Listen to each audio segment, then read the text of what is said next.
El modelo de la plaza central dice que si aquí tengo una ciudad y aquí otra, entonces un productor, por ejemplo, que se encuentre aquí, ¿dónde va a llevar su producto? ¿A cuál de las dos ciudades?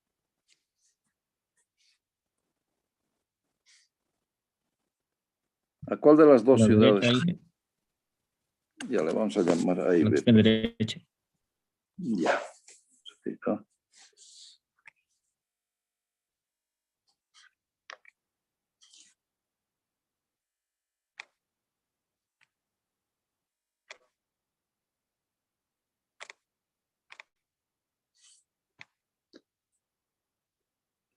Pondremos un nombre, ¿no? Para que no.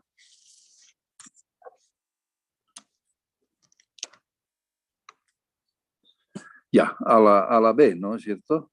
Y si tenemos un productor que produce aquí, ¿dónde lleva sus productos?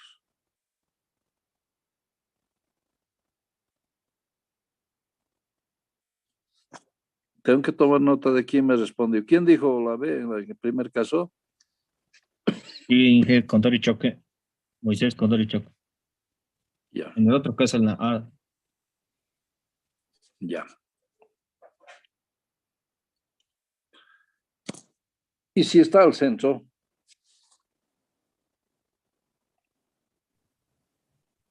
Dependería de la oferta que hay en las ciudades. Indistinto, Inge. ya. Voy a borrar mi dibujo, creo que lo he hecho muy grande. Una ciudad, la otra ciudad. Entonces, resulta que la influencia de esa ciudad es así y de la otra es así, ¿no? Ahí está su centro, su centro. Entonces,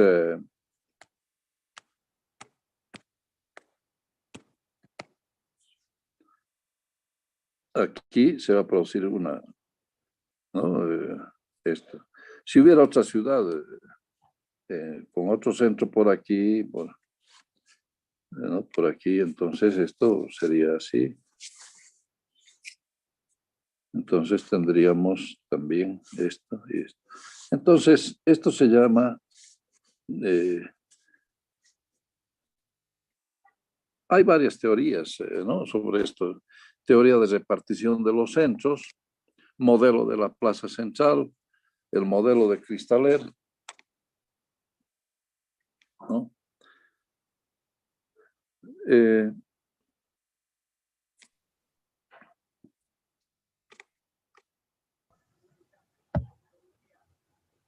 Esto se utilizaría en el caso, por ejemplo, de que quisiéramos repartir ciudades o centros poblados en el territorio de una manera homogénea, ¿no?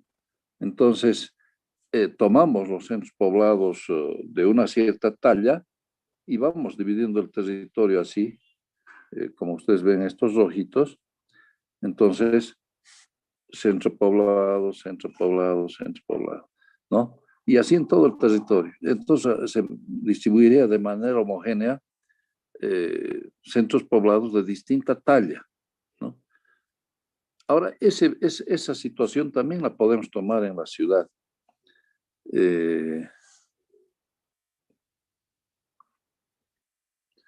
¿No? Y por eso es que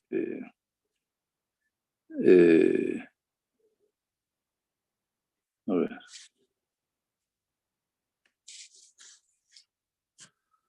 En la ciudad, entonces, cuanto más lejos del centro estemos, el suelo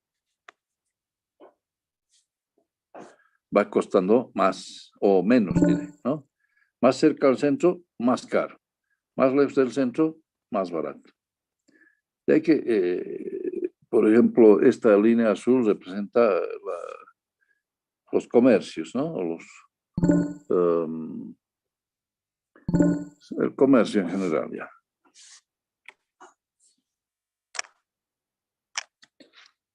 Comercio. En cambio, la roja Son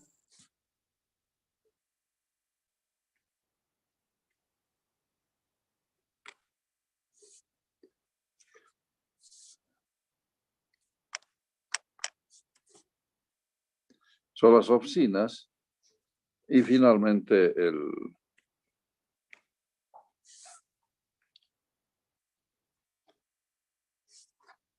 el negro son las viviendas.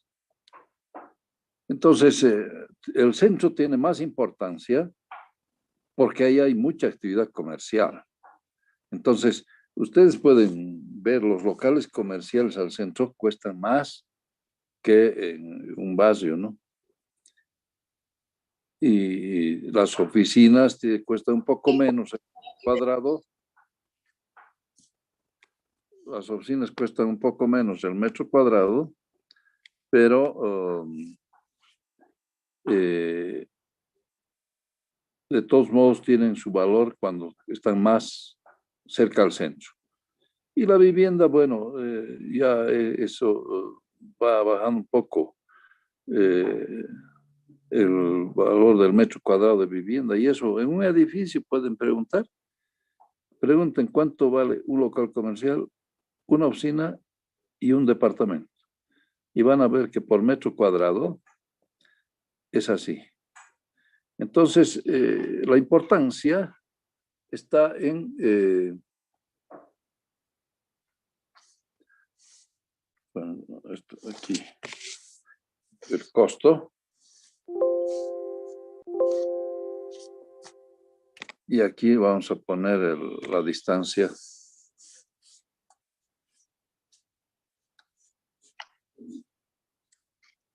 Distancia al centro.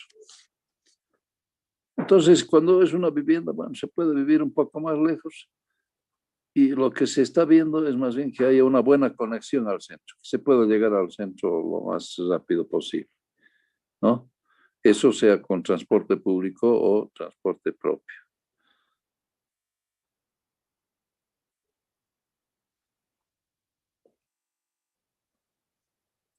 Entonces, también se puede aplicar el modelo de la Plaza Central a nivel de ciudad, ¿no?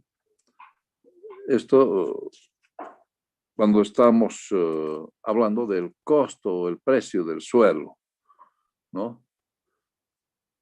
Entonces van a ver que los lotes, por ejemplo, si al centro es más caro, además de que está prohibido, en realidad, muchos estaba, porque muchas de las construcciones del centro fueron declaradas patrimonio. Y había un área de conservación que se llamaba Casco Urbano Central, que se ha hecho hace muchos años el estudio y trataba de preservar las construcciones antiguas. Lastimosamente, hay gente inescrupulosa, ¿no? Y no hace mantenimiento de sus viviendas o de sus construcciones y más bien le saca unas tejas para que se caigan. Entonces ya están tan deterioradas que tienen que hacer, la gente tiene que retirarse de ahí y se caen. Entonces, ¿por qué prefieren utilizarlo aunque sea como parqueo, como área de parqueo? Ganan más que con alquileres, ¿no? Y se ha ido pues destruyendo lo que es el patrimonio arquitectónico del centro.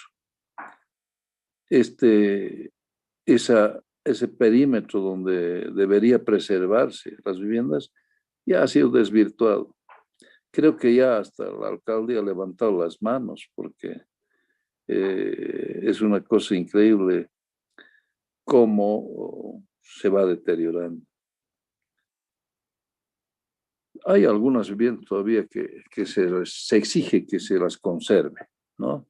Aquí en la Plaza Santa Isabel la Católica hay una construcción antigua que es patrimonio y bueno, han construido el mall, un mall ahí y es increíble de gigante, ¿no?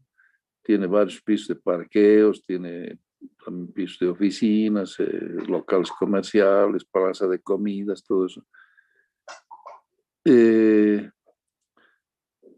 han utilizado hasta terreno desde la Avenida del Poeta, desde ahí abajo.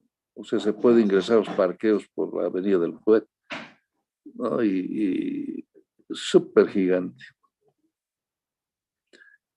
Eso porque el suelo ahí cuesta pues harto. Entonces eh, han tratado de utilizar todo lo que han podido del suelo, ¿no? Pero no se les ha permitido eh, que demuelan esta construcción antigua y eso se está manteniendo. Lo han hecho también un poco comercial, hay un restaurante, funciona, pero se está manteniendo todo lo que era lo antiguo. Ya. Eh, vamos a ver un tema específicamente del centro posteriormente, ya para ver algunos aspectos que tienen que ver con el centro de la ciudad. Bueno, veremos.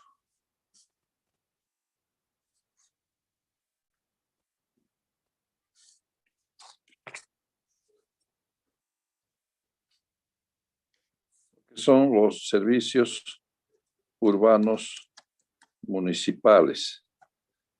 ¿Ya? Lo que pasa es que hay una desproporción. Cuando hablamos de infraestructura, hay una desproporción entre las necesidades y los recursos que tiene el municipio. Porque las necesidades de la población son muy grandes y el municipio no tiene los recursos suficientes, ¿no? Entonces, eso hablando en recursos financieros y también humanos, ¿no? No tiene suficientes para atender todas las necesidades de la población. Entonces ahí viene el problema de la tarificación.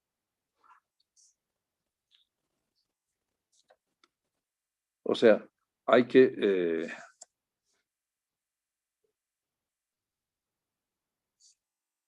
me cambia las cosas aquí.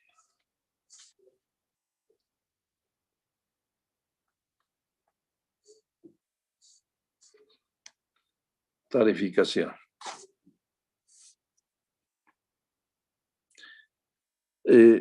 La tarificación está dirigida a la recuperación de los costos.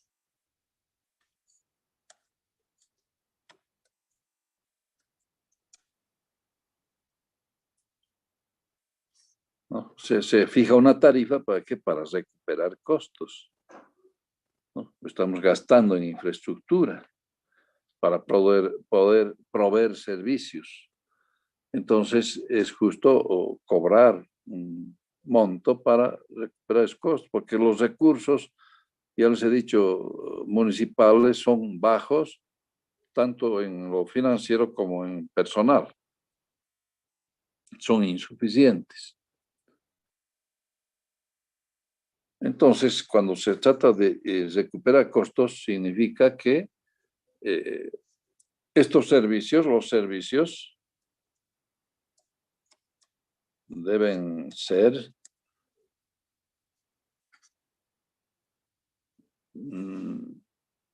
financiados por la población beneficiada.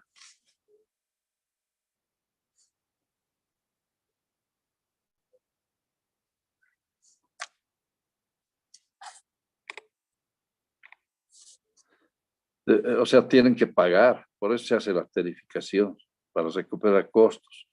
Entonces, los servicios deben ser financiados por la población. Pero, ¿por qué? Además, aquí hay un porqué bien importante. Aparte de recuperar costos, es que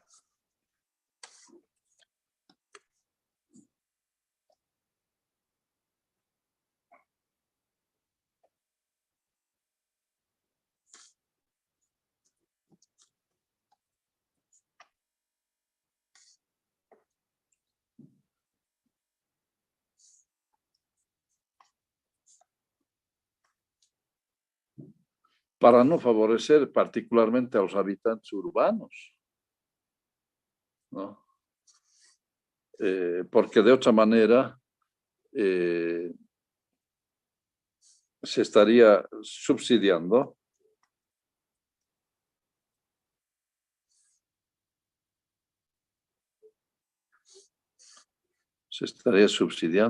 habría subsidios.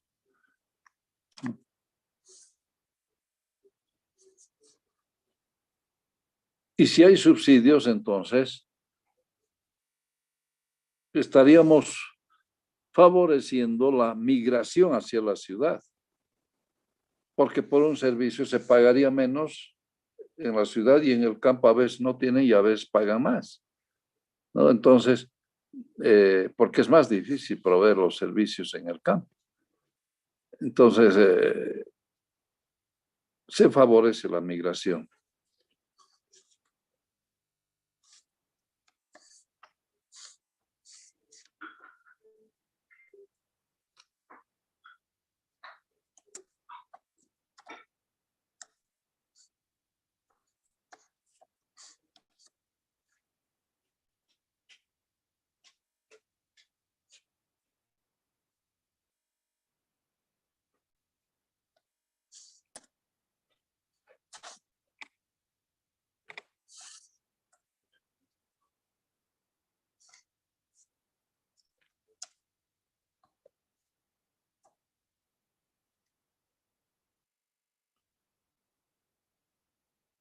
Entonces, siempre se tiene que pensar cuando se habla de los servicios urbanos municipales en que tiene que haber una tarifa, ¿no? Para recuperar costos de la provisión de eso. Ahora, lógicamente, dentro de esa tarificación se puede zonificar, decir, esta gente es más privilegiada, se cobra una tasa mayor y entonces estos barrios son eh, más gente más de menos recursos, entonces hay que cobrarles una tasa menor. Se puede hacer una diferenciación, como normalmente están haciendo, ¿no? Entonces, pero los servicios urbanos tienen que ser pagados, porque si no hay un subsidio y la gente del campo prefiere migrar a la ciudad porque va a obtener servicios eh, bajos en costo o gratuitos. Ahora aquí les comento algo, ¿no? Hay mucha gente que hace conexiones clandestinas en la ciudad para no pagar.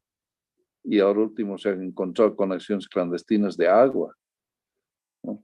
Pero también hacen de electricidad, roban electricidad, lo que es peligroso porque a veces no son conexiones muy adecuadas, no las hacen tomando algunos aspectos de seguridad y suceden accidentes, ¿no?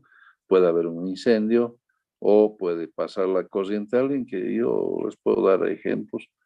Yo tenía un chofer que les comenté, creo alguna vez, ha sido mi compañero de curso en primer año de la universidad, pero como Banzer cesó la universidad durante 2 años, él en ese tiempo se puso a trabajar y se casó.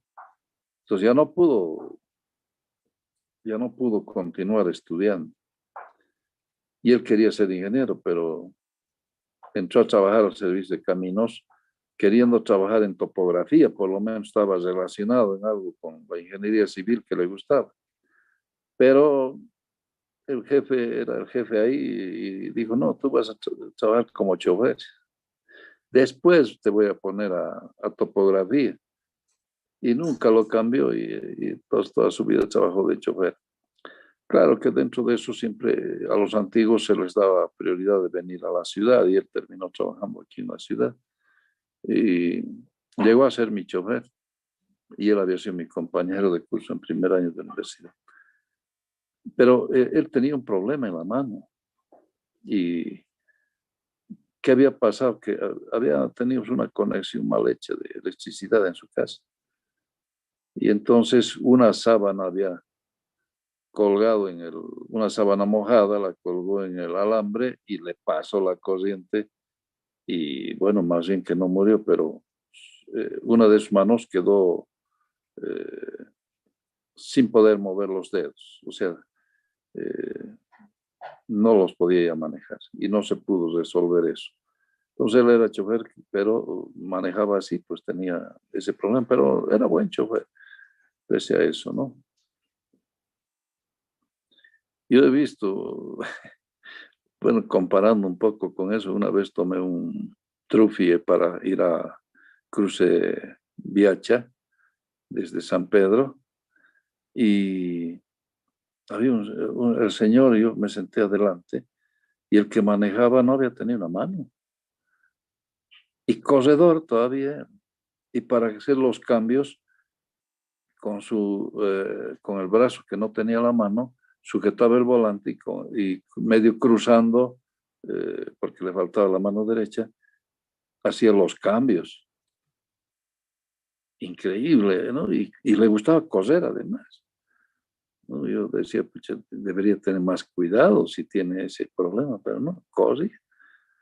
Y algunos otros de la oficina también alguna vez comentaron, dijeron, pucha, me ha tocado un chofer así. Pero yo realmente admiraba que pudiera manejar así ese señor. Mi amigo, mi compañero de trabajo, o mi chofer, él tenía su mano, ¿no? Y podía todavía servirse de alguna manera de eso para manejar. Pero este otro no tenía, era grave. Muy, me impresionó. Bueno, es un comentario aparte nomás. Pero la idea es que en las ciudades a veces hay también conexiones clandestinas y no siempre son muy bien hechas, ¿no? Y cuando hay alguna obra que hay que hacer o algo, descubren que hasta el agua se conecta clandestinamente, ¿no? Y eso puede resultar en un perjuicio para los otros, porque ¿cómo harán su conexión? Pues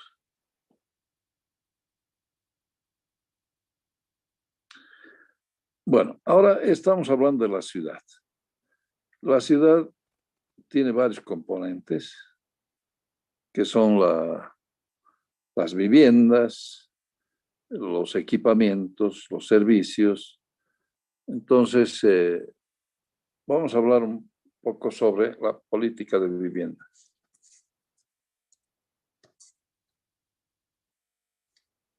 La política de vivienda.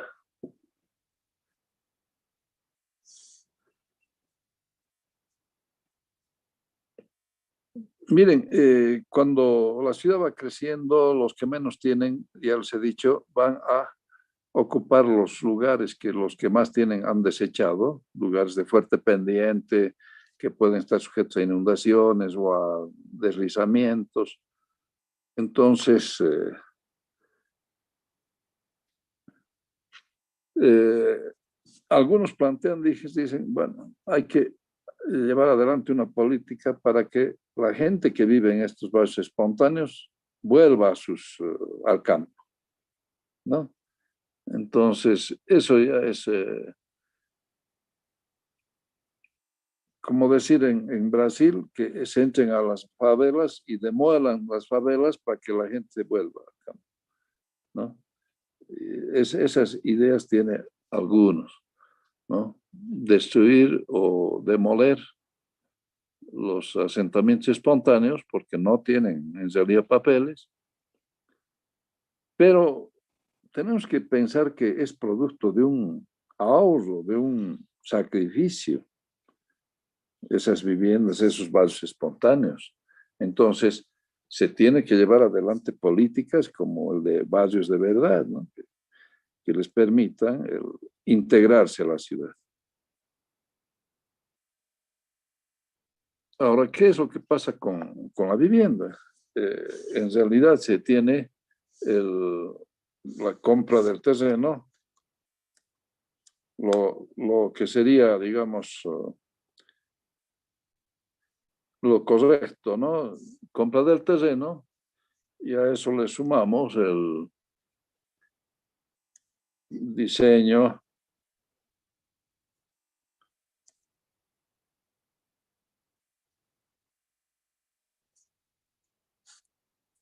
Si es que se corta, volvemos a entrar, por favor.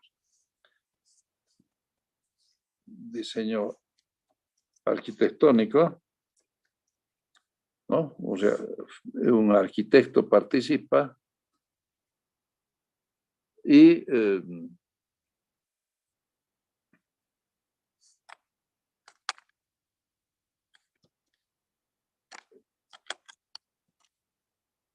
hay que sacar un permiso de construir, ¿no? Compra del terreno, entonces, más diseño arquitectónico, más el permiso de construir.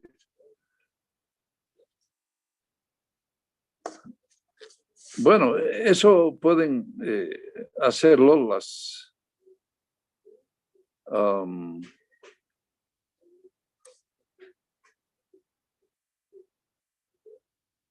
los más pudientes, ¿no? Pueden hacer eso.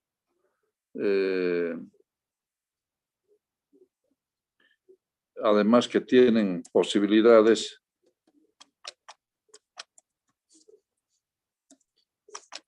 de obtener préstamos.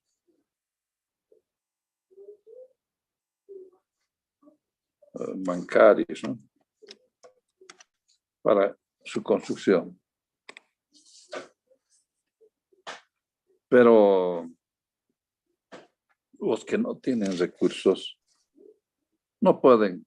Bueno, el terreno tal vez llega a comprarlo de un especulador del suelo que vende el terreno a 10 personas el mismo terreno.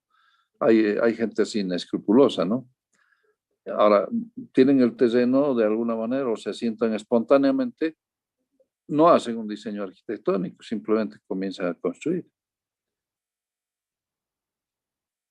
¿no? Entonces se produce un antagonismo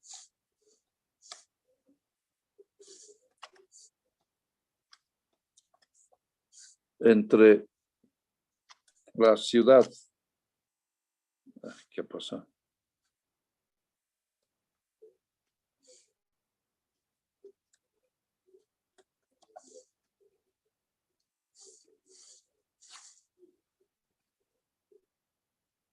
Entre comillas, le vamos a poner la ciudad de tierra y la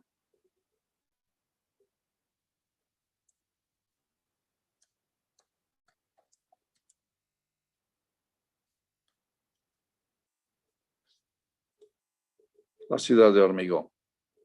Entre comillas estoy poniendo, ¿no? Porque no siempre se construye con tierra en los barrios espontáneos.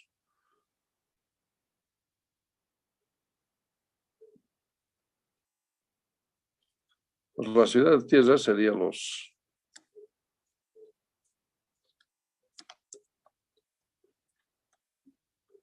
barrios espontáneos, ¿no?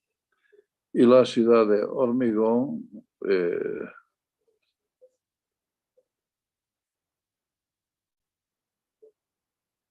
es como un símbolo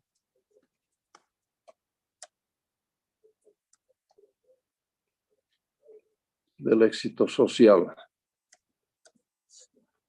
del Estado.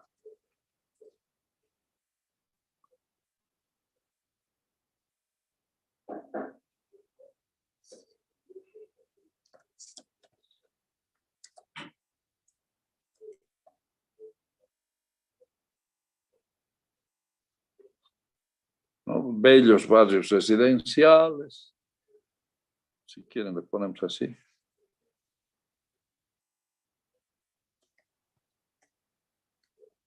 Uno va a admirar, en algunos países a uno le llevan así a visitar los barrios residenciales, pues son una belleza. Y no le muestran lo que es la ciudad de tierra, o sea, esos barrios espontáneos. Pero además que es también peligroso, ¿no? En El Cairo fuimos a visitar una sinagoga que es histórica. La sinagoga es el templo de los judíos, ¿no? Pero esta era histórica porque ahí encontraron muchos documentos antiquísimos, ocultos. Y entonces a nosotros se nos ocurrió decir, muéstrenos eso. Y nos dijeron, es peligroso, pero vamos. Y fuimos, y era un barrio pobre. Se pasaba primero por un cementerio donde vivía gente. Le llamaban la ciudad de los muertos. O sea, mucha gente vivía en el cementerio. Hay mucha pobreza en Egipto, ¿no?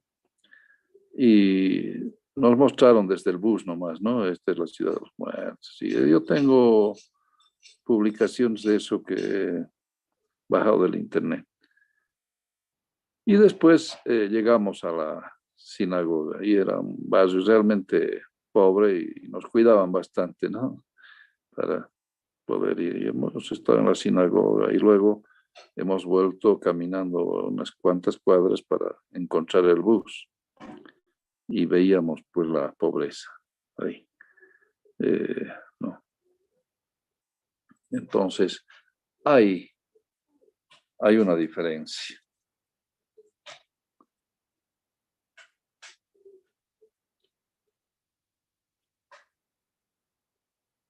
Entonces, aquí vamos a... Hay campo aquí.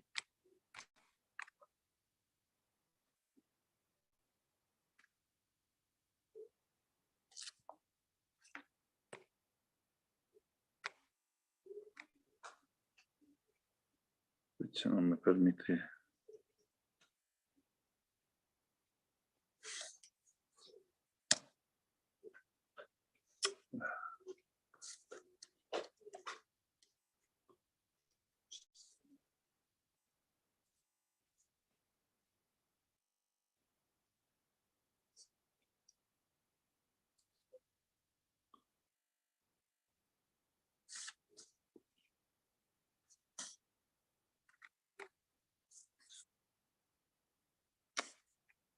¿Qué pasa?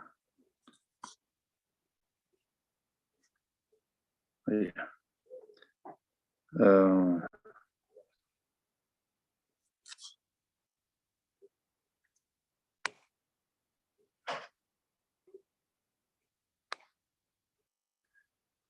Entonces aquí vamos a ver un aspecto que es la segregación social. ¿Creen ustedes que en las ciudades del tercer mundo existe segregación social? Le estoy preguntando a alguien que responda. Si nadie responde, todo el curso menos un punto. Puede haber un salvador que se va a ganar un punto. Sí, por favor.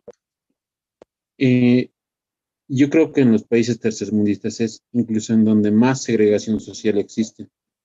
En las ciudades. Sí. ¿Cómo se manifiesta esa segregación social?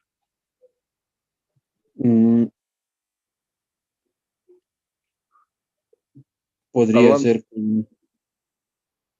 Ya, sí, seguí nomás. Es que ahorita no se me ocurre mucho. Respecto a los barrios hablaremos, hemos conversado un poco sobre eso.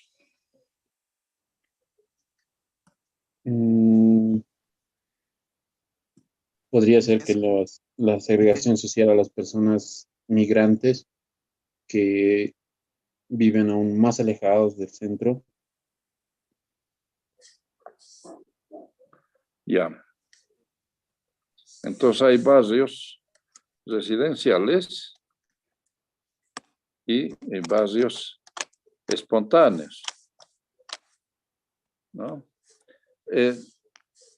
¿Cuál es tu nombre? Rodrigo Alanoc. Ya, gracias, Rodrigo. Sí. Entonces, miren, hay barrios residenciales y barrios espontáneos. En realidad, aquí en La Paz, digamos, dicen, ¿dónde comienza la zona sur? Porque dicen, la zona sur es de los ricos, ¿no? Entonces, ¿dónde comienza la zona sur? ¿Alguno de ustedes me puede decir? ¿Desde dónde es? Desde Obraje, sí, en la curva de Olín. ¿Sí? ¿Nombre?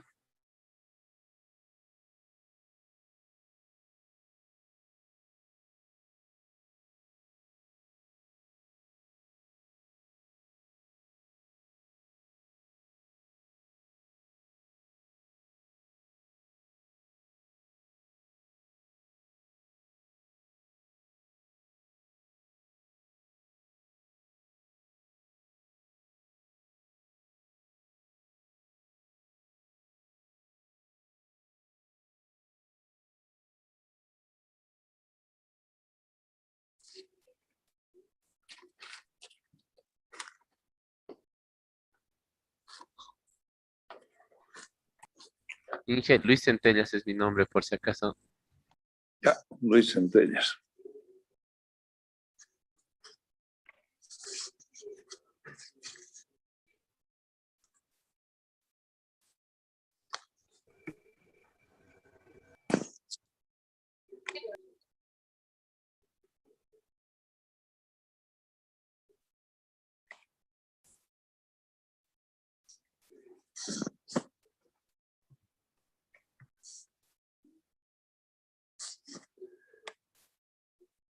Se ha borrado todo lo que había escrito.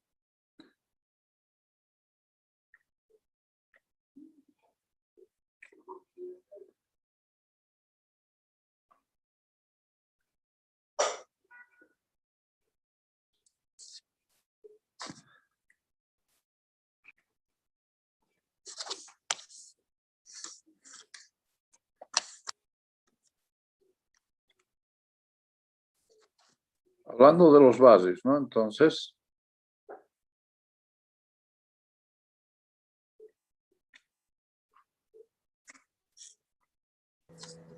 hay segregación social.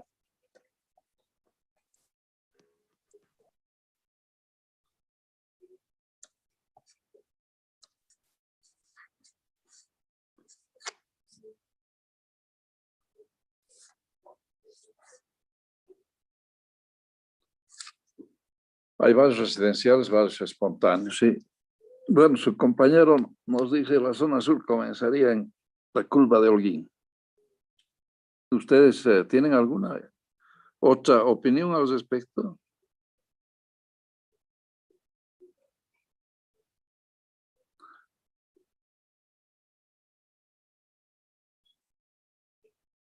¿Alguien quiere opinar al respecto?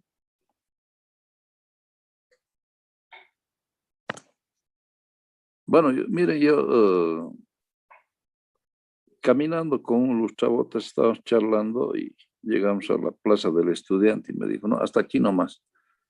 ¿Pero por qué? Le digo, no, es que más allá ya es zona sur. Entonces, para ellos había sido la Plaza del Estudiante, ¿no? Para otros es la Plaza Isabel la Católica, ¿no?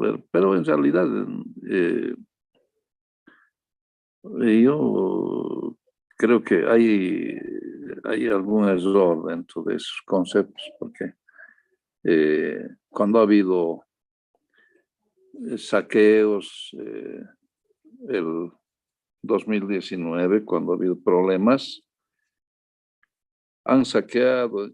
Y aquí al centro nos han tenido fregados porque no han ido a la zona sur. A las 6 de agosto se han metido ahí han abierto joyerías, había algunas tiendas, eso han saqueado, ¿no? No han bajado por donde yo vivo porque la verdad es que la policía, el 110 es por ahí, Ministerio de Gobierno también, así que no, han bajado, pero después se han desanimado porque había policía y se han vuelto a subir a las 6 de agosto, ¿no? Claro, eran jornadas bastante difíciles. Nosotros también habíamos tomado precauciones en el edificio donde vivo para defendernos de alguna manera, ¿no?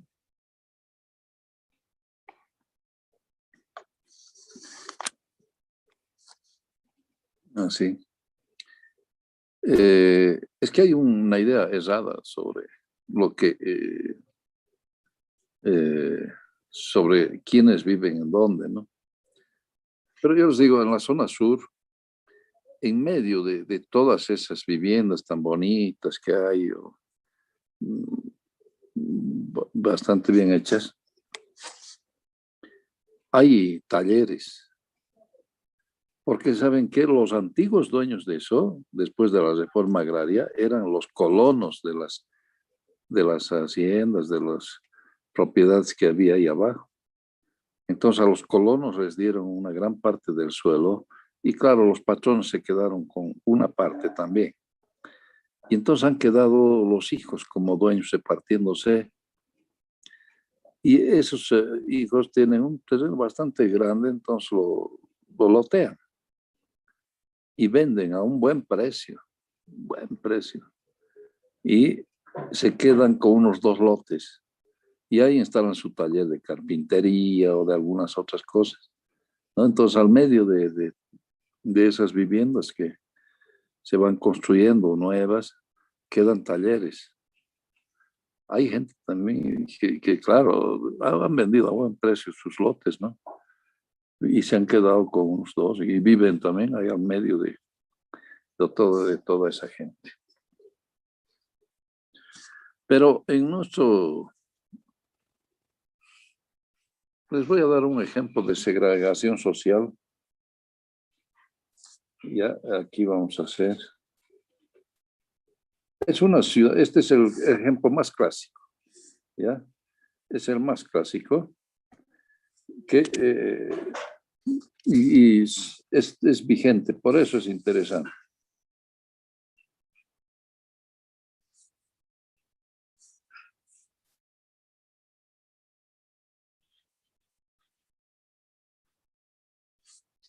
Aquí hay unas cumbres nevadas. Este es el...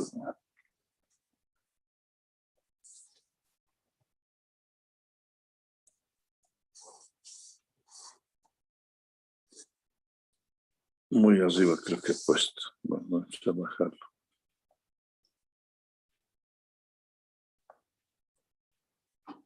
El macizo de Elbrus, ¿no? Esa es una cadena montañosa. Aquí está el mar Caspio.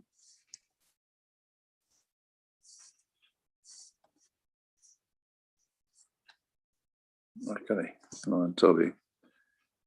No me gusta.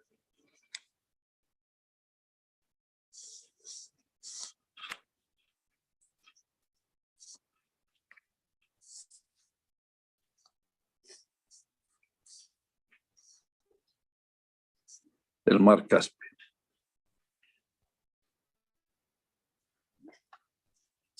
En esta parte está el desierto.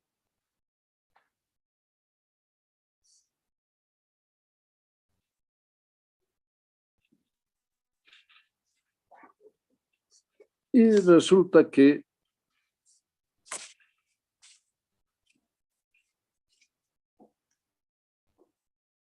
aquí está la ciudad.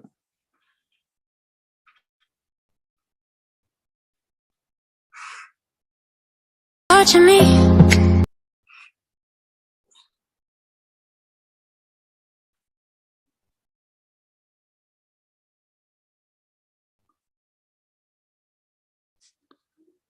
Bueno, aquí vamos a hacer otro color. Aquí vivía la autoridad máxima. Porque, miren, más cerca hacia la parte nevada es un clima más agradable que en el desierto. Entonces la ciudad tenía una cuadrícula, ¿no? Bueno, es más larga, pero bueno, ahí vamos a poner. Que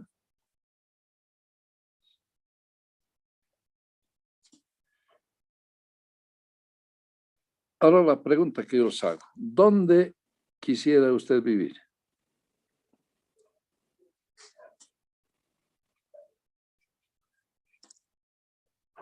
¿Más cerca al desierto o más cerca a este castillo del mandamás?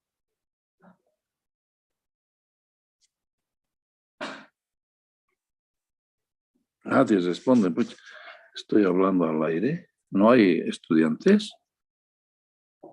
Bueno, entonces voy a poner menos. Inge, Dije, Sí, por favor. creo que es un poco obvio porque la mayoría quisiera vivir lo más cerca al mandamás, como dice, porque cerca a él habrían más más tiendas, más ofertas, más movimiento, y en cuanto más alejado de ahí, habría menos movimiento.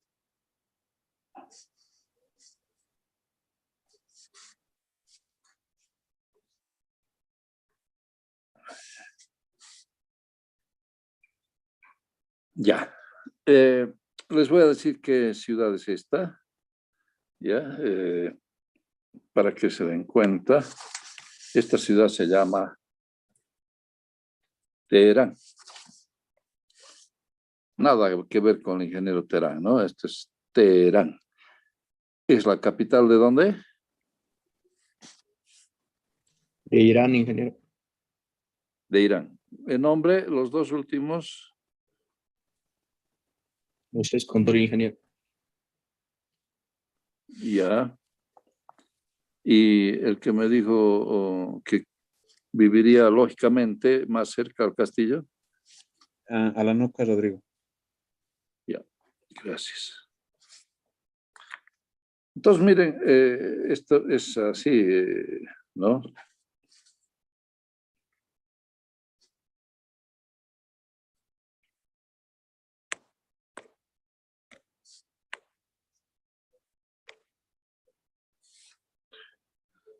Los que más tienen, ¿no?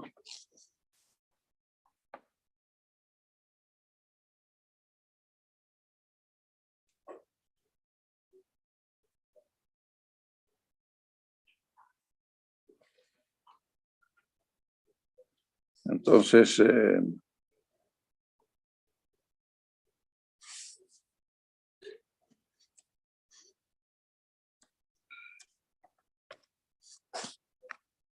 los que más tienen. Entonces, cada vez más cerca al castillo, ¿no?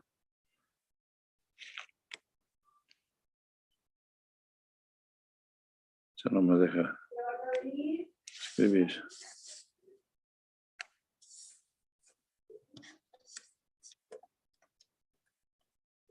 Los que menos tienen están más alejados y los otros se acercan más.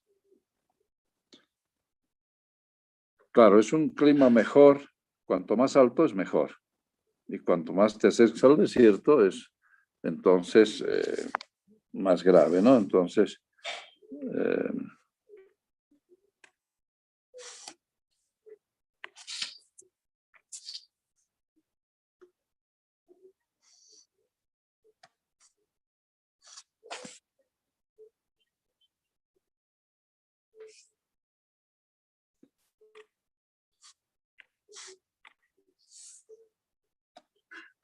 el búnker.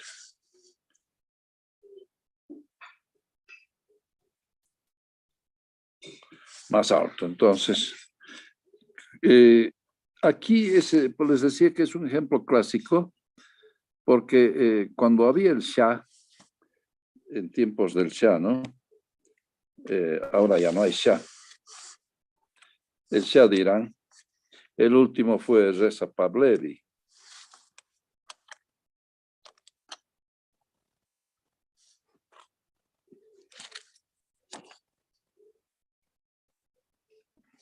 Me cambia esto.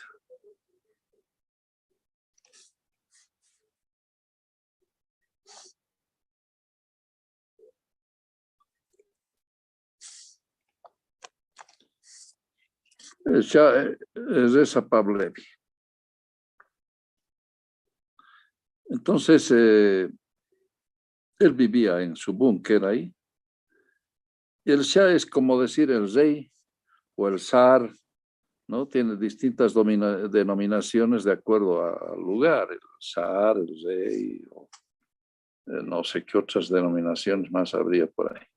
El inca, tal vez aquí, no sé. Entonces el Shah hacía lo que quería. Ahora los que más cerca vivían a él eran los que más tenían, ¿no? A medida que se alejaban eran entonces los que menos tenían, hasta que los que vivían en el desierto, bueno, eran los que menos tenían, ¿no?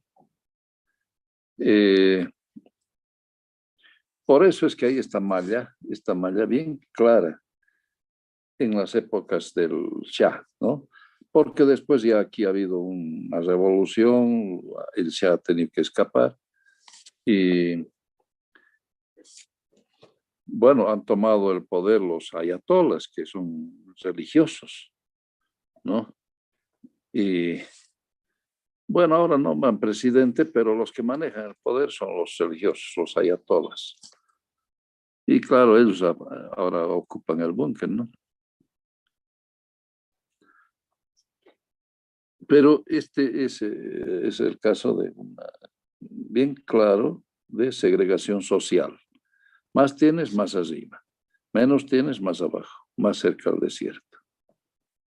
Ya. Este es un ejemplo de segregación social muy claro. Pero entonces aprovecharemos para hablar de otro tipo de segregación.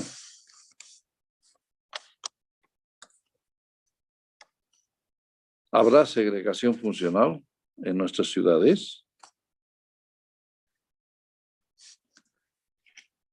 Segregación funcional se refiere a la función, es decir, los oficios y las profesiones. Por ejemplo, les pregunto, ¿hay un barrio de bordadores? ¿Dónde queda? ¿Aló, aló? Bueno, voy a preguntar por lista. A ver, a ver. José Oscar Quispe. José Oscar Quispe Vilca.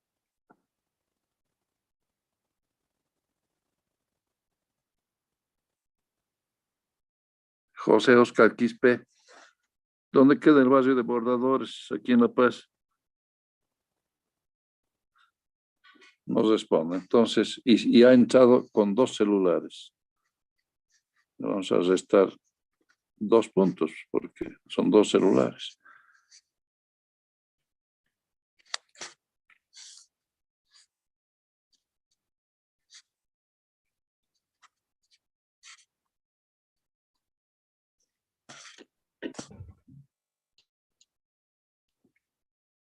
Preguntaremos a otra persona. Franklin León.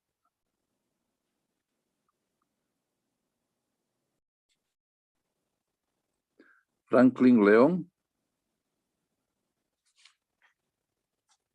Tampoco. O sea que ponen sus celulares y listo. Y están durmiendo. Bueno, otra persona.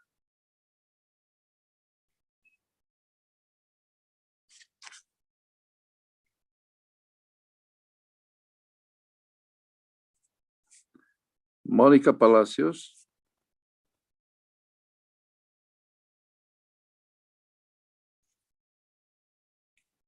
¿No se me escucha? Ay, ay. Por favor, Mónica, ¿dónde queda el barrio de los bordadores?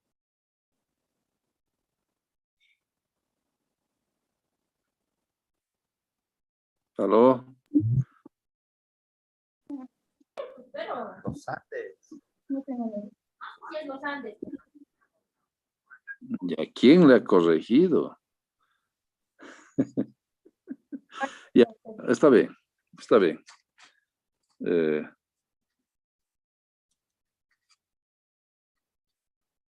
estoy poniendo un puntito.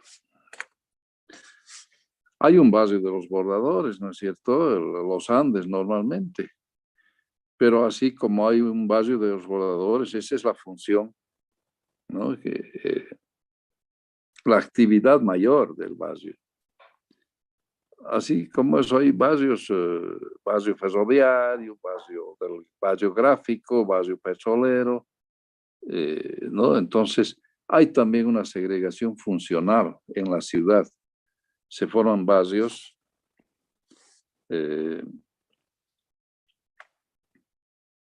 ¿quién me ha de mandar la lista? ¿Quién me va a enviar la lista? Por favor, ya están poniendo. Lo Inge, Edgar Rodrigo Quispe, yo creo. Ya, gracias.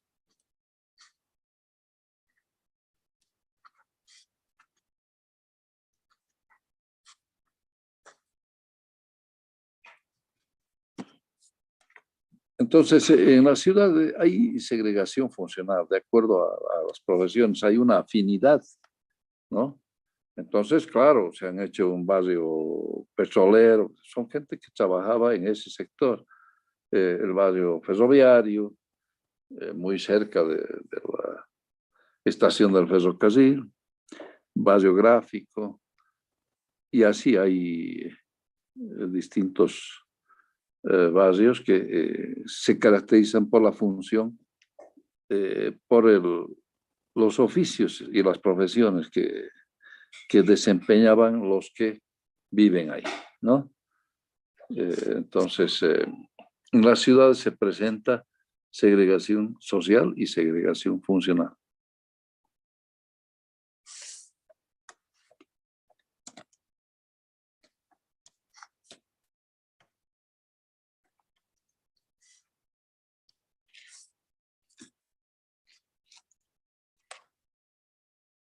Bueno, ahora vamos a ver otro aspecto. Tenemos que analizar las ciudades desde distintos aspectos para elaborar un documento ya de gestión de la ciudad, ¿no?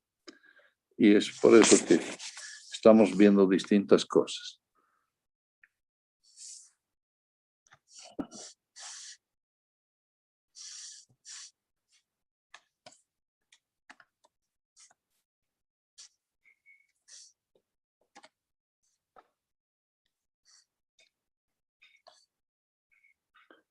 Voy a hacer distintos gráficos aquí, ¿ya?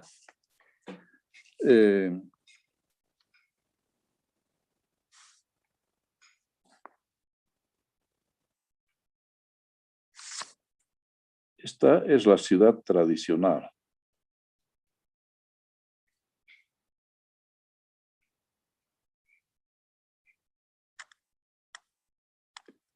Entonces,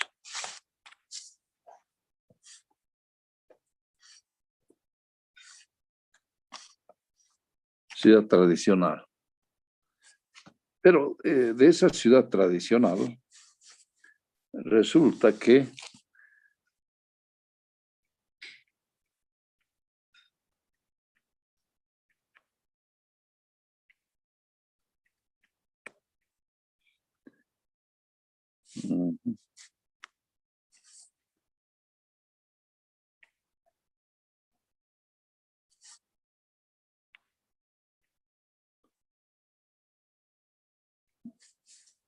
resulta que salen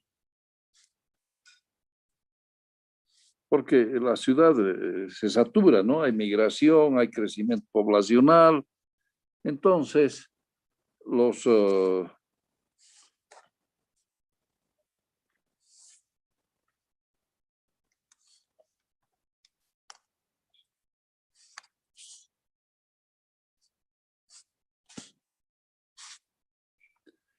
que más tienen salen de esa ciudad y hacen barrios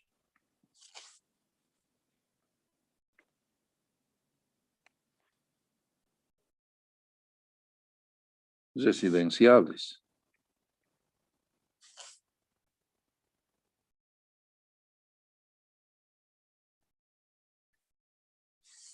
Entonces,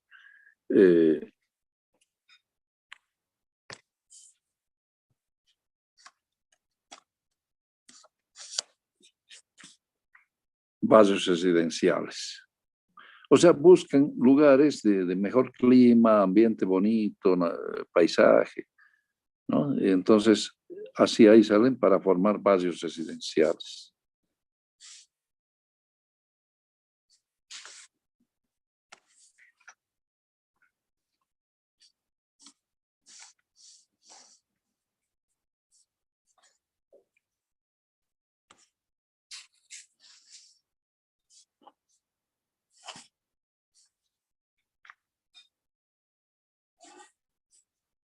Está muy largo.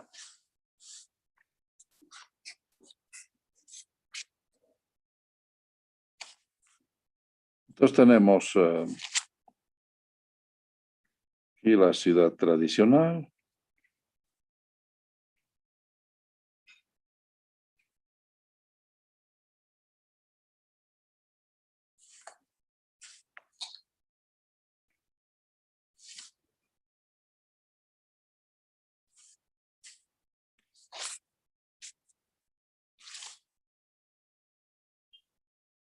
barrios residenciales.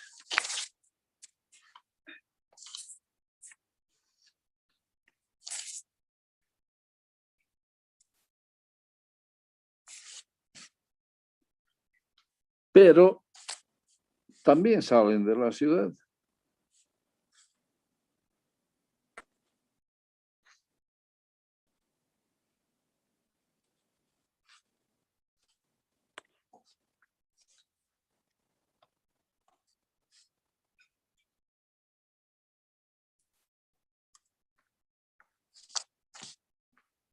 Los que tienen menos.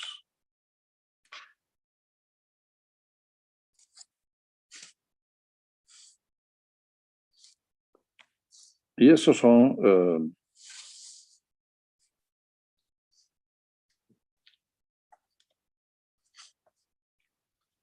los barrios espontáneos. Entonces forman barrios espontáneos.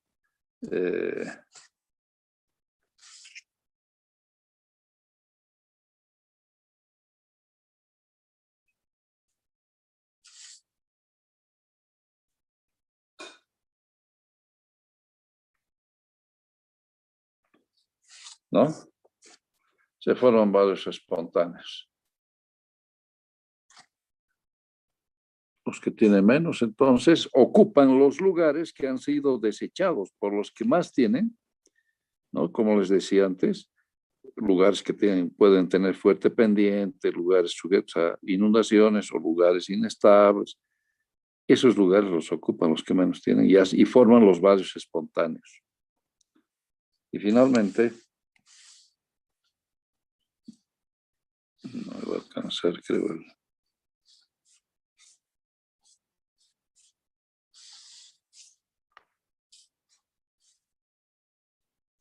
el espacio. Vamos a tratar de, lo voy a hacer un poco más chico ya.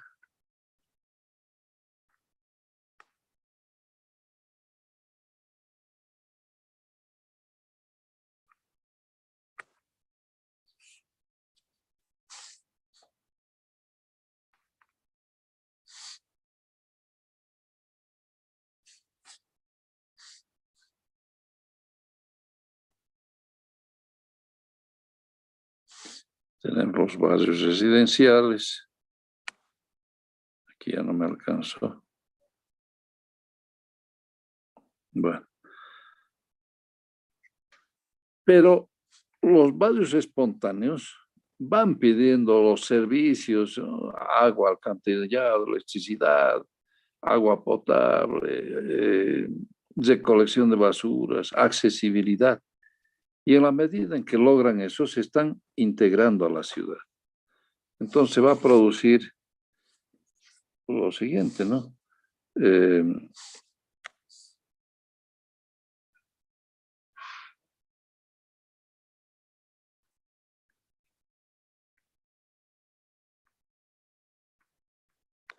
Se integran a la ciudad.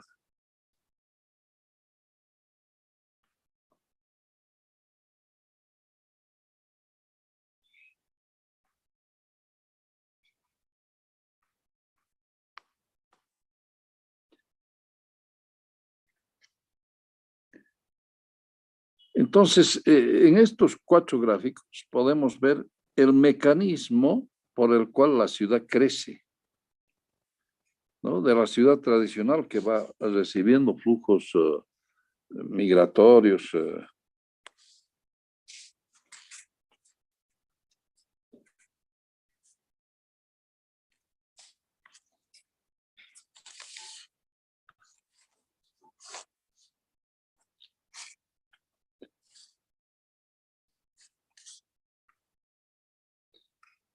migrantes, ¿no? Va recibiendo.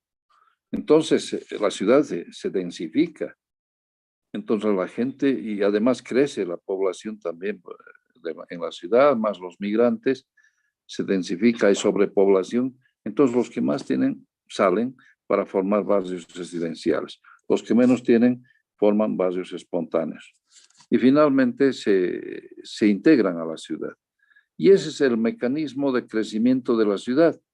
y vuelve nuevamente a recibir migrantes, a crecer naturalmente la población y vuelven a haber más barrios residenciales, más barrios espontáneos, otra vez se integran a la ciudad y entonces tenemos, ese es el mecanismo de crecimiento de... bueno, miren, se nos va a cortar en 8 minutos. Va a ser las 3 prácticamente. Entonces ya no vamos a volver a entrar, ¿ya? Voy a aprovechar de seguir explicando esto en esos 8 minutos. Ya, entonces... Este mecanismo de crecimiento es posible de analizarlo a través de fotografías aéreas también, ¿no? Que se toma en distintos años para ver cómo está creciendo la ciudad, ¿no?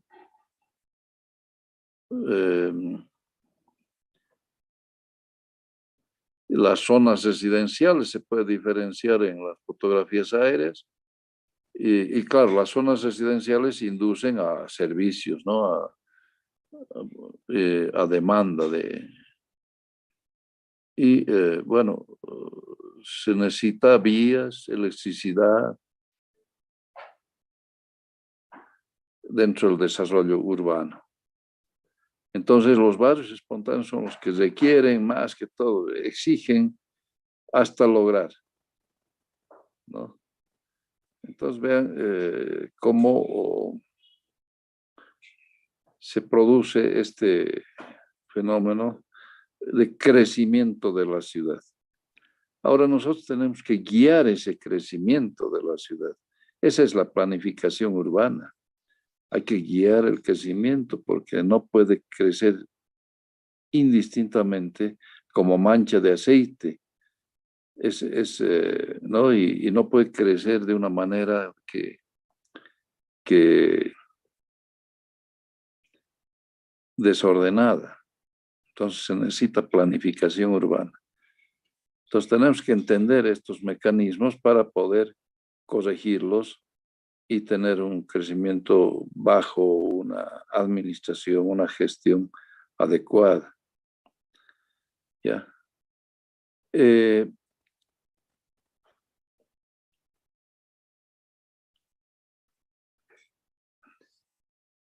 No puede crecer la ciudad, por ejemplo, sobre terrenos que son fértiles, que están sirviendo para la agricultura.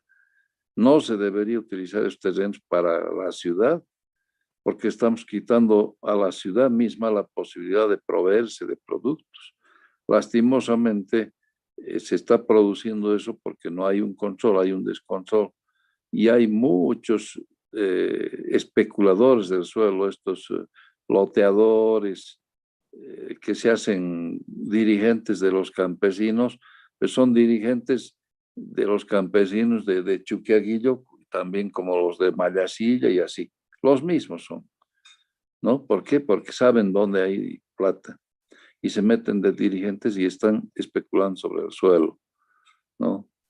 Y se toman suelos, los venden y después esto termina en juicios que duran añadas, ¿no? Yo les digo, yo tengo un lote en Mayasilla, en realidad somos 100 que habíamos hecho una urbanización del Servicio Nacional de Caminos y casi nos matan estos dirigentes, los han movido a los campesinos y cuando hemos ido a hacer nuestra pasilladita y para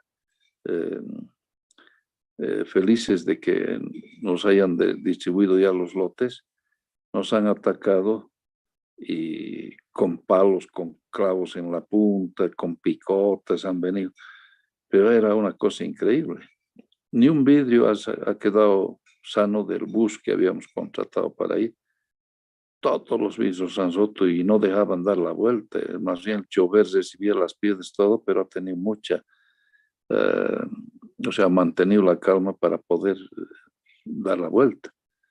Pero en ese caso, a los niños los hemos metido bajo los asientos, ¿no? Las mujeres se han quedado en el bus y los hombres hemos bajado para mantener a raya hasta que dé la vuelta el bus, ¿no?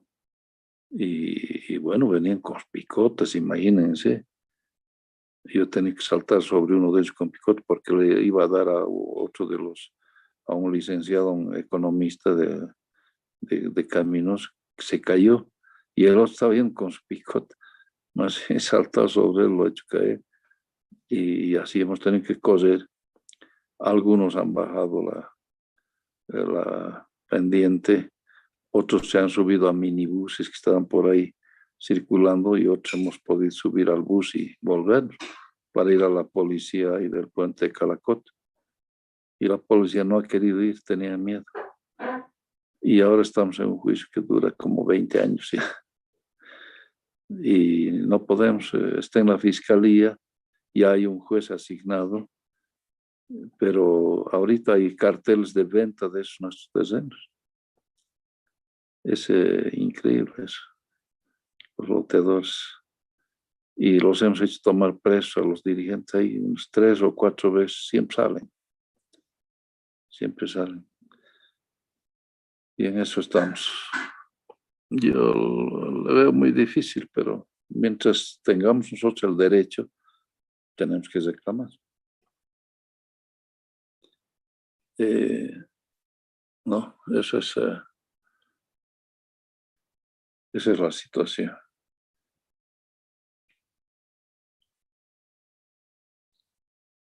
Entonces la ciudad va creciendo, se puede analizar a través de fotografías aéreas. ¿Qué es lo que tiene que llevarnos a esto de la planificación urbana?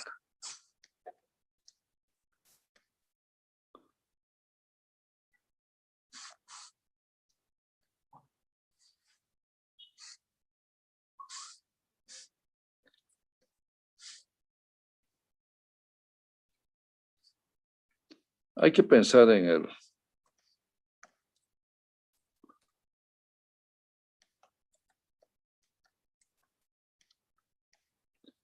el mejoramiento del acceso al empleo,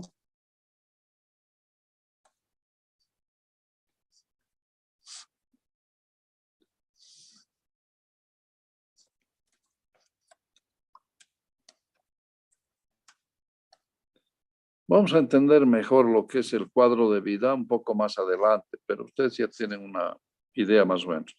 Se refiere a los equipamientos, ¿no? A satisfacer ciertas necesidades de las familias.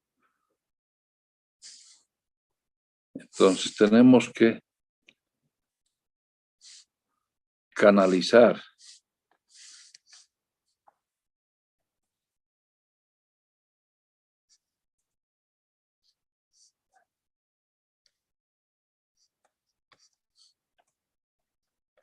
el proceso de urbanización bajo criterios económicos,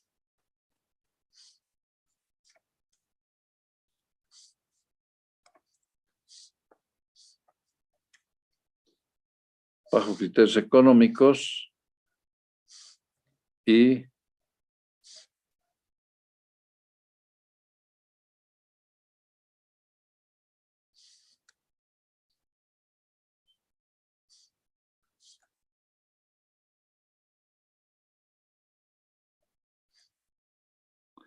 aquí es lo que les decía, ¿no? Que no hay que afectar